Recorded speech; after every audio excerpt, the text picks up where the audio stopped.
नमस्कार दोस्तों, राम राम। आप लोग देख सकते हैं मैं सूर्यनाथ राय। ये अभी अनिल भैया को कुछ देर पहले कुल्फी खिलाए हैं तीनों चारों लोगों को। फिर भी इन लोगों को प्यास लग गया, काफ़ी तेज़ धूप काफ़ी तेज़ है। फिर जा कर के फ्रिज से पानी निकाल करके इस बाटल में डाल करके हल्का सा नलके का पानी मिला करके तब ले करके आए हैं। काफ़ी ठंड है। फिर मैं बोल रहा हूँ कि वहाँ गुड़ रखे हैं, देखिए आप लोग देख सकते हैं वहाँ पे गुड़ टंगा हुआ है।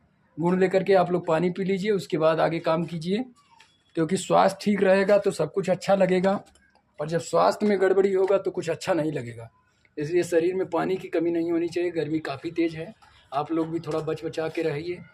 और पानी कम से कम दिन भर में 3 लीटर 4 लीटर पानी का सेवन कीजिए, क्योंकि स्वास्थ्य अगर ख़राब हो जाएगा तो अच्छा नहीं रहेगा। आप लोग लाइक कीजिए, शेयर कीजिए, कमेंट कीजिए दोस्तों, और अपने भाई को इसी तरह प्रेम दीजिए।